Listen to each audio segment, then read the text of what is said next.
Bonjour, petite vidéo de prise en main pour Revit. Donc, j'ouvre Revit. Alors moi, pour ouvrir le fichier amorce sur lequel vous allez travailler, je l'ai en finalisé dans mon accueil. Vous allez ouvrir YouTube et vous allez taper par exemple Cédric Aubernon YouTube. Quand vous tapez ça, vous tombez sur la playlist des BTS BAT, sur la chaîne. Et alors sur la chaîne, vous avez, le plus important, c'est les playlists, c'est-à-dire qu'elles sont organisées par étude de cas. Par exemple, on verra qu'on aura foyer des jeunes travailleurs, une étude de cas pour faire la rotation de branche, etc. Et nous, donc votre playlist devrait apparaître là-dessus. Et il y a un site qui permet d'organiser un peu mieux les playlists, le site BTS Bâtiment. C'est en gros, c'est tout cours d'organisation de chantier, plus un petit chapitre sur Revit. Si vous cliquez sur Revit, vous avez toujours un sommaire et puis ensuite le descriptif.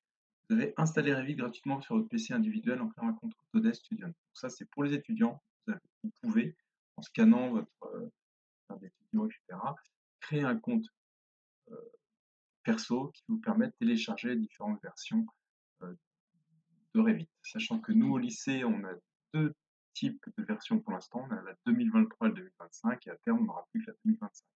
Donc, selon la salle dans laquelle vous travaillerez, vous pourrez utiliser la bonne version. Attention, la version de Revit 2025 n'est pas rétrocompatible. Tout fichier qui a été travaillé sur 2025 ne pourra pas être transféré sur la 2023. Vous avez le fichier amorce. Qu'est-ce que c'est que ça? C'est le gabarit et script Dynamo associé. Si je clique dessus, vous arrivez sur Pearl Trees, vous cliquez sur la petite flèche, parce que pour l'instant vous n'avez pas de compte Pearl Trees, et là-dessus, vous avez les anciens gabarits qui sont stockés dans l'archive, et le nouveau gabarit qui est Revit 2025. Vous avez les paramètres partagés, on verra, et des scripts, on verra ce que c'est plus tard. Pour l'instant, si vous voulez télécharger le fichier amorce, il doit être aussi sur le réseau du lycée. Vous cliquez simplement ici sur télécharger. Et quand vous faites ça, le fichier apparaît ici. Puis il suffira de l'ouvrir dès qu'il sera complètement chargé. Moi, je vais arrêter le téléchargement. Lorsque vous faites ça, ici, vous faites ouvrir et vous allez chercher le fichier. Si vous faites créer, vous allez créer un nouveau fichier. Faites attention, c'est-à-dire que c'est un fichier qui n'aura pas de gabarit. On va tout refaire à zéro. Croyez-moi, c'est très très bon. Moi, je l'ouvre directement. Et lorsqu'on ouvre le fichier, là, ça va prendre un petit peu de temps. Je mets pause. Donc, quand je fais ça, je vais vous expliquer rapidement l'interface de Revit. Vous avez une première barre ici qui comporte le titre, les infos du logiciel, votre nom, etc., votre licence, des outils rapides de sélection comme enregistrer, ouvrir, faire une cotation, imprimer ou exporter en PDF, faire une coupe, faire une vue 3D, coter, mesurer, voilà. Ça, c'est les outils de sélection rapide qu'on peut cocher ou non ici. Je conseille de ne pas y toucher. Vous avez ensuite les menus avec sous-menus, qui sont triés par type d'opération. On va en parler juste après. Ici, vous avez l'arborescence du projet. Là, la vue dans laquelle vous travaillez, donc je vais vous montrer. L'arborescence, là, c'est une vue Est. Je vais vous montrer où elle est. La vue Est, elle est là. Si j'ouvre le plan d'étage, pour l'instant, j'ai rien saisi, ça ouvre une nouvelle vue. Pour passer de l'un à l'autre, je clique sur l'onglet. Et vous avez la propriété. Par exemple, si je clique sur rien, j'ai la propriété de la vue. Vous voyez ici, vous avez, là, on voit que c'est une vue de petit plan archi vers le bas, avec l'échelle à 125e, etc. Et vous avez en dessous un ruban qui lui correspond à, là, c'est le niveau de définition du dessin, de la vue. Là, ici, c'est le type d'affichage. Est-ce que c'est 3D ombré? Lorsque, je vous le dis tout de suite, quand c'est grisé, c'est que, en fait, vous êtes dans un gabarit ici et que l'option est cochée. C'est-à-dire que c'est verrouillé. Si vous n'avez pas accès aux éléments différents ici et que c'est grisé et que vous ne pouvez pas le modifier, c'est que ça a été verrouillé dans le gabarit.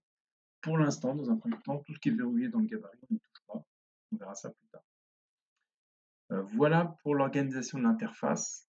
Maintenant, peut-être que vous, quand vous allez l'ouvrir, votre propriété, votre menu propriété sera ici. Vous avez des écrans 16/9. Franchement, ça ne sert à rien d'avoir autant d'écrans. Souvent, vous avez de l'espace là qui ne sert à rien. Je vous conseille de prendre l'onglet propriété, de clic gauche dessus et de l'emmener pour le mettre à droite de votre écran. Il y a possibilité de détacher les onglets, de les mettre sur votre deuxième écran vu que vous avez un deuxième écran pour travailler. Pardon. Et maintenant, on va voir ce qu'il y a au niveau des menus. Le menu architecture, partez pour le principe, on verra que c'est pas tout à fait vrai, mais qu'on ne s'en servira pas. Absolument, nous, on travaille en structure pour utiliser ces outils-là. On a beaucoup d'outils, je présente ceux qui vont nous servir dans un premier temps. C'est l'outil poutre pour faire des poutres, l'outil mur, c'est pour faire des murs, l'outil poteau, c'est pour faire des poteaux, et l'outil sol, c'est pour ne pas faire des sols, mais pour faire des planchers. Attention, là, ça a été mal traduit. Vous avez d'autres outils qui nous serviront plus tard. Vous avez ici un outil qui nous servira à insérer la CAO, donc insérer en fond de plan dans des WG, en AutoCAD. Vous avez un outil qui s'appelle Annoter pour faire des cotations, mettre du texte, faire du hachurage, voilà, compléter les plans. Analyser, ça sera, on verra ça plus tard. Volumécide, c'est pour tout ce qui est terrassement, on verra ça plus tard. Gérer, c'est pour tout ce qui est, alors je vous montre, alors, accrochage aux objets, savoir comment on s'accroche. Les unités, très important. Nous, par défaut, vous verrez qu'on travaille en centimètres. C'est beaucoup plus pratique, ça évite de faire des erreurs en tapant des virgules. La plupart des projets, comme on est au centimètre près, il n'y aura pas de virgule à mettre. Vous avez, pardon, dans paramètres, un truc qui est très important, ce qu'on appelle les paramètres partagés. Paramètres partagés, vous voyez là, il faudra aller chercher votre fichier de paramètres partagés, qui est un fichier texte, et ce fichier, vous pourrez le télécharger ici. Vous voyez, c'est celui-ci. Il faudra le télécharger, et quand vous le téléchargez, vous verrez, c'est très rapide, c'est un fichier texte, et quand vous l'aurez téléchargé, je dis que c'est très rapide pour mettre du temps, il faudra le dézipper.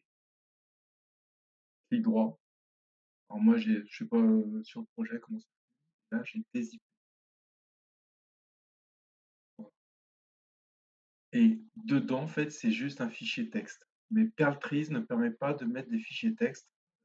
Ce qu'il faudra surtout, c'est pas y toucher, pas le modifier manuellement. Parce qu'il y a des caractères, on croit que c'est des espaces, en fait, c'est pas des espaces. Enfin bref, tout ça, c'est un logiciel de base de données. En fait, c'est utilisé comme une base de données. Il faut surtout pas y toucher manuellement.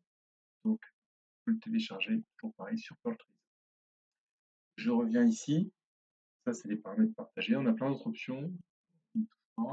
Vous avez l'emplacement. Ça, c'est pour définir, quand on est sur la vitesse, ça sera pour définir ici les coordonnées du niveau 0. Très important à faire au début. Vous avez gérer les liens. Ça, c'est là où sont stockées les images, les fichiers PDF, les fichiers DWG. Vous avez les phases du projet, début, démolition, fouille, etc. Et vous avez tout ce qui est programme, script. Voilà. On a fait le tour. Maintenant, dans l'objectif, ça va être de démarrer et de saisir